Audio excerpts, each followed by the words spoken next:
You gotta be kidding. Happy New Year, everybody. I hope your 2023 was a great year because I surely know that Yuji Itadori's wasn't. Jujutsu Kaisen Season 2 has released its final episode recently, and it was honestly one of the best anime seasons I've watched in a very long time. This season, in my opinion, turned out exceptional despite the horrendous working conditions that are happening over at Mappa Studios. And it doesn't seem like anything is changing anytime soon over there because they just announced 3 new projects. Alright everybody, I know you just finished the season of JJK, but time to get back to work. Anyways, yeah, JJK Season 2. The animation, the music, the story, the voice acting, everything, it was just top tier, and I couldn't be more happy with the results. Even though I read the manga ahead of time, the episodes that adapted these chapters went above and beyond, and the animation team just freaking killed it. I really think the art style for Season 2 was better than Season 1, just cause it allowed for more expression and flow, but even then, they had some incredibly detailed character moments that felt movie-like. Shout out to all the animators, directors, musicians, producers, and everyone who had a hand in this project. The entire team poured their heart and soul into this passion project, and I really do hope they all get a deserved break. Okay, so Shibuya. This arc was already insane in the manga, but the anime elevated these chapters to unimaginable heights. There were a lot of extra scenes added to the anime that were not in the manga, and they turned some of these insane looking action panels into some of the most fluid fighting I have ever witnessed. I'm just gonna say it, Jujutsu Kaisen is the best action anime out there right now, but that's just my opinion or whatever. There was a fight for almost every episode this season, and I figured I'd be semi-unoriginal and do a ranking for each fight while using that to gush over the animation for each fight. There were so many different fights going on that some would go directly into the next episode, or there would be 2 fights within one episode. Knowing how many fights there are, it's still crazy to think about how all of these episodes got done within less than a year. I say the word fight a lot in this video, I'm sorry by the way in advance. All of these different artists and animators and directors really are masters at their craft, and I really can't thank them enough for all the work they put into this season. Alright, let's rank these showdowns. I'm ranking this one at the bottom, not cause it's bad, but only because it's a fight that happens off screen. It has 2 pretty good moments though, like Geto jumping out of the high story window, or like when Gojo stopped the knives like it was Jotaro versus Dio. I thought that part was really cool. Also the best part, Geto and Gojo's dumb little walk. Seriously, this part was like perfect. You a bitch.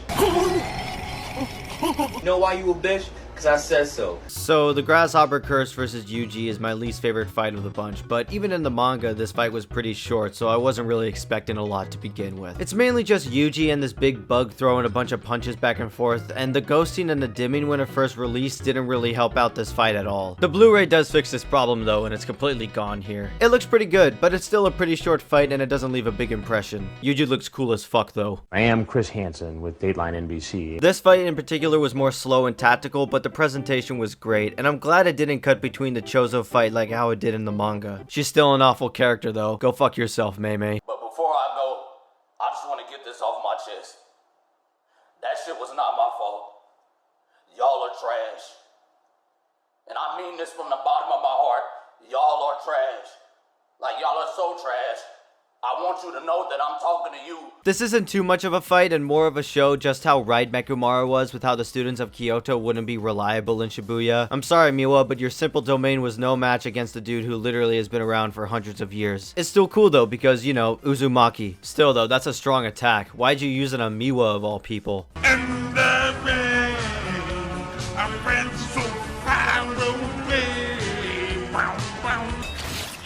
This fight was alright. It mainly involved Haruto running away and catching Nita and Nobara off guard, but Nanami came in and beat that little bitch into a building.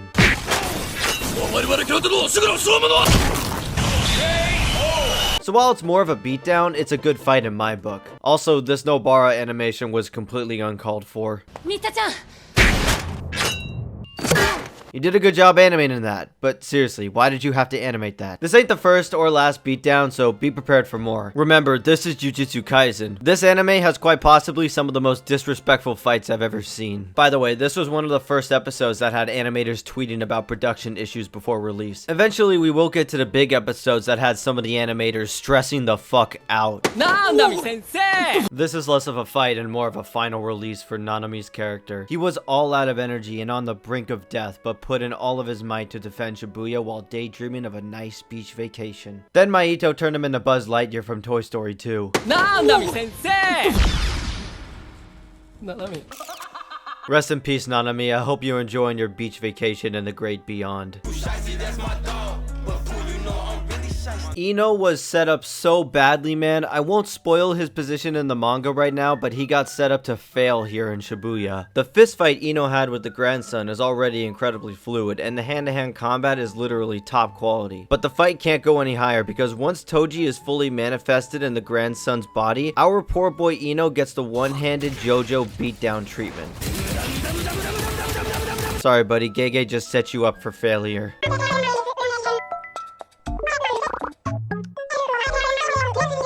This fight between these four was good, but unfortunately it was another one of the main episodes that suffered production problems. But even with them, this fight had some incredible moments. I still can't believe we had the Zenin clan leader yapping about animation and interpolation while Dagon was mad about the existence of humans. Also, we got this 1-for-1 Toji shot. Nice job, guys. Get over here! While this fight mainly just involves Gojo explaining his curse technique, it is very stylish and it is a really good fight with some incredible music. He did mess up his red technique though. Sucks to suck, bruh. Call an ambulance! Call an ambulance! But not for me! This is in the same episode, and it happens before Gojo gets Rico, but Geto's little fight with the old man was quick and hilarious. I just had to put it above it just because of this one moment right here. Also, we got Geto beating the elderly, so that's another point. Mekamaru versus Mahito. This wowed me. It's unfortunate bro bit the dust early on into the arc, but he put up such a fantastic fight, and each scene with the giant Mekamaru was mesmerizing. The episode was just the perfect homage to those mech animes like Gurren Lagann and Evangelion. Rest in peace, Mekamaru. You really did your thing back there. Spider-Man does whatever a spider can. Megumi and Yuji versus Jiro is a pretty underrated fight in my opinion. I know it's not one of the biggest or the flashiest, but it had some really great moments of fluidity and motion in its action. Also, Yuji holding up Bunny. Come on, that's really cute. No, please, have mercy! Toji versus Dagon was just such an impressive fight, and it really did show just how overpowered Toji really is. He was straight up walking and running on water, and it was so goddamn fast that even Megumi couldn't even comprehend how fast it took him to get kicked out of a window. Sorry Dagon, but you got played a bad hand right there. Man, fuck them kids, bro. Round 1 of Gojo vs Toji was the earliest highlight of the show. It didn't last long, but man, what a treat it was to see Gojo use his Rasengan and Toji slicing up Gojo. He sliced him up so much that he basically had an awakening. Man, that dog high as fuck. And look at that, one episode later and we already got round 2 of Gojo vs Toji. And look at our boy, he's still alive and kicking. Just shows that nothing bad will ever happen to Gojo ever again. Anyways, this fight isn't very long, and of course it's not, because hey, you got 2 of the strongest fighters in the game facing each other off. It's usually not gonna last very long. But I mainly put this fight here because of Gojo's freak out, his hollow purple, and of course the fact that he believes he is just that guy. Honored one and all that shit. Filthy monkey. Filthy monkey. Filthy monkey. Filthy monkey. Filthy monkey. Filthy monkey. Filthy monkey. Listen, I know Geto lost so hard in this battle. So hard, in fact, that it made him racist. Filthy Monkey. But this fight is just oozing with style and passion. Geto was putting his Shinigami to work, but he could not keep up with a fighter like Toji. He got beat up so badly that Toji gave him the Luffy scar and punted the fuck out of his head while he was on the ground. I find it so funny how Toji basically called himself a monkey only one time, but Geto never dropped it and now calls every human a monkey. Filthy monkeys. There are lots of monkeys. There are money collecting monkeys and curse collecting monkeys. They're nothing but monkeys. But I don't have time to chat with monkeys. Seriously, dude, he just said it one time. You gotta drop it.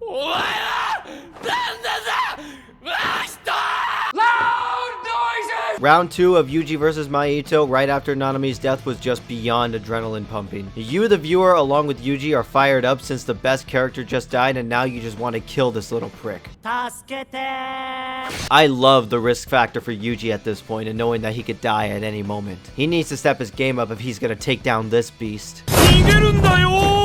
Nobara and Yuji vs Mahito was a really great moment, but it was hard to focus on how good this beatdown of Mahito is due to the fact that right after he also does this. fatality. But still, even with all that, Nobara did put up a pretty good fight against Mahito and looked pretty badass while doing it, even if Nobara got turned into a pirate. Alright, Chozo versus Pseudo Geto. I'm not gonna say the character's name due to avoid spoilers for anime onlys. But after finding out that poor Yuji is his half-brother, he goes into full panic mode and attacks the Brain Curse, who is also Chozo's father. Another fight that was extended that adds some incredible use of Chozo's blood manipulation, and the Brain's use of Geto's curse technique. Pretty cool short fight before the end of the season, and an interesting way to run into your father. Speaking of families reuniting,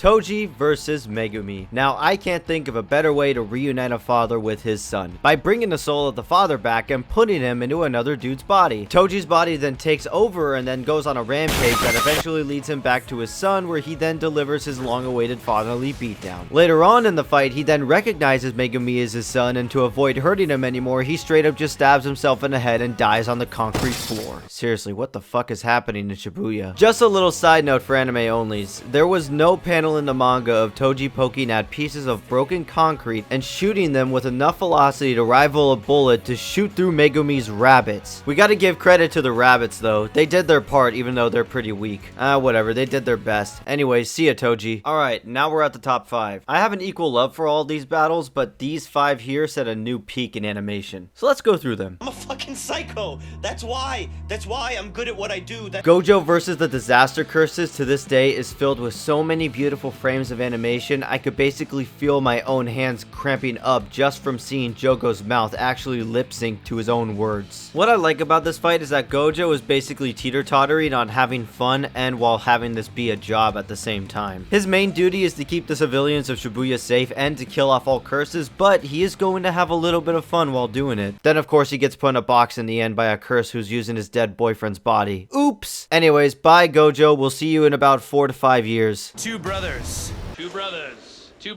Chozo versus Yuji. Now when I say this fight is perfect, I do mean that. The hand-to-hand combat was incredible and some of the best hand-to-hand combat I have seen in anime. In the manga, it bounced back between this fight and the Mei fight, so the fights were kind of all over the place, but this episode takes all of those moments between Chozo and Yuji and turns them into the entire episode. From the very beginning, Chozo sees Yuji and it's fully on sight with him. No hesitation to kill him up until the very end when the bloods mix and he realizes they are actually family. Poor guy, he tried to avenge his brothers and then realized he was actually killing one of his brothers. Sounds like a Greek tragedy.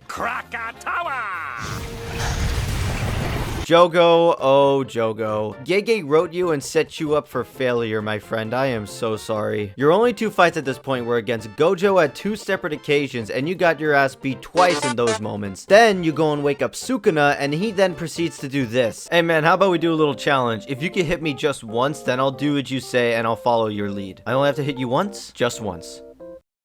Alright, bet.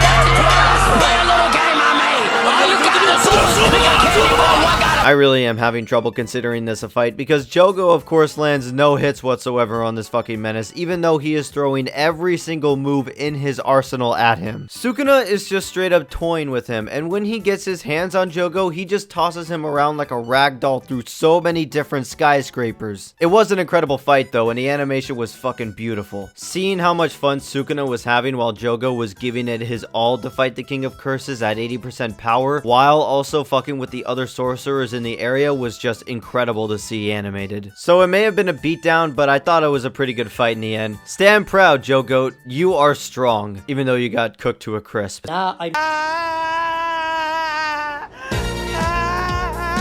Todo and Yuji versus Maito was just the treat that we needed for the end of the season. Even Todo's entrance was enough to put this fight so high on the list. This fight takes up so much time too, it goes into the next episode. This was the best fight to end the season on, and it puts a lot of focus on Yuji and his negative growth as a Jujutsu sorcerer. Both Yuji and Todo get such amazing moments to shine that before Yuji's walk towards Maito, Todo has to have one final insanity jump before we say goodbye to him. Don't worry, he's not dead, he's just basically retired now at this point. So what did the animation team add before giving Todo his send-off? We got this All Might moment from the last episode. What about this episode?